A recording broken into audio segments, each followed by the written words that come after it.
Hey everyone, Aaron here, and this is my 40th review on this channel, and that is of Guyver, the Bio-Boosted Armor. This is the 2000 updated version of Guyver, because, excuse me, there was a older Guyver, which I actually talked about in my anime tag video a while back, which was from the early 90s, and this is from the 2000s. This actually was 26 episodes or 24 episodes long, in comparison to the 13 episodes of the original one. And in many ways, there's a big difference between the new one and the original one in terms of kind of dark tones, animation style, etc., etc. But I'm gonna review probably the older version at one point or another. But for now, I feel it would probably be better just to focus on this one. So Guyver starts off with a pretty basic premise. Our main character, Sho Fukumachi, is a kind of typical high school student with his friend, Tetsuro, who, they one day just go around, walking around. They go to a lake and end up discovering a weird kind of hexagonal object, which they immediately look at and they want to examine. Sho ends up falling on top of it head first as a joke, and lo and behold, the object actually reacts to that and infuses himself, the armor inside, which is a weird kind of alien-like creature. It infuses to him as a kind of weaponoid armor type thing called the Guyver units, which you'll learn about in the show. There's actually only a few in existence on Earth, and for good reason. They're very powerful. They have devastating capabilities. I mean, Guyver in Japanese is supposed to be out of control, that's what the concept of it is, out of control. And the show will kind of show the reason why it's considered that wording, why it's out of control. But what happens with Sho now is that now he's a Guyver.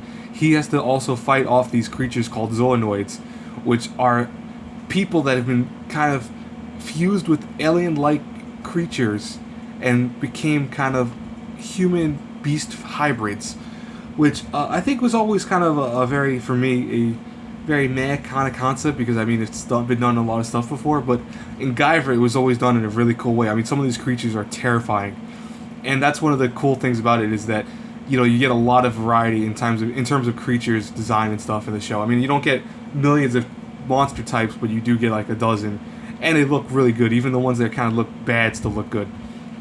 But over the course of the show, our main characters will kind of face the dilemma of now trying to figure out where are these zoonoids coming from. They'll have to fight an organization that apparently is running the world behind the shadows, and it just shows kind of, even with power, do they have the ability to kind of win this war that they've just been kind of thrust into, that was behind the scenes until just now to them, something they didn't know about until all of a sudden one day, boom, they're in the thick of it. And that's one thing I always thought was kind of cool about Guyver. I think it examines that concept really well. I mean, our main character is very strong, but he's not invincible, and it comes off in the show as, he will lose fights. He will have to struggle his fights, even though he's got this armored creature alien around him that's gives him advanced strength, advanced abilities and capabilities. He's still, the guy inside is still a normal student. He wasn't bred to use these machines like their original owners. They were actually bred to use machines, and he's not. So it's just interesting to see that kind of growth in our main character. It's not something that you see very often in anime. Usually, once someone gets a suit, they become invincible. Like, I hate to say it, Kirito, for example, once he gets his kind of skills and stuff in the show, he becomes almost invincible.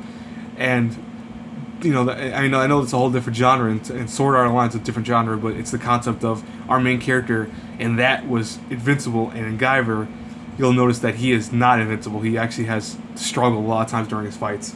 Especially one of my best episodes is midway through the show, which I won't spoil, but it's one of the few episodes that I think examines the best way of a person losing a fight. And it was just like, the wow factor of that episode was awesome. But anyways, though, if I had to review Guyver A through F, I give it a solid B. I know that's kind of weird because I'm showing a lot of love, but Guyver had a lot of issues going on with it. Namely that the plot, because the manga has never been completed. Actually, it's a very old manga. It comes from before the 90s, but it's never been finished. It's still 2015. It's still not done. I mean, it's seemingly a manga that goes on hiatus constantly. And what happens with the anime is the anime suffers for it because a lot of times the anime just, I mean, this is the second reboot of the show, and it's not done. It ends on a note that just is incomplete. And as much as I love Guyver, I can't. It would be too overly biased to say, "Oh, I love the show. I'm going to give it an A plus."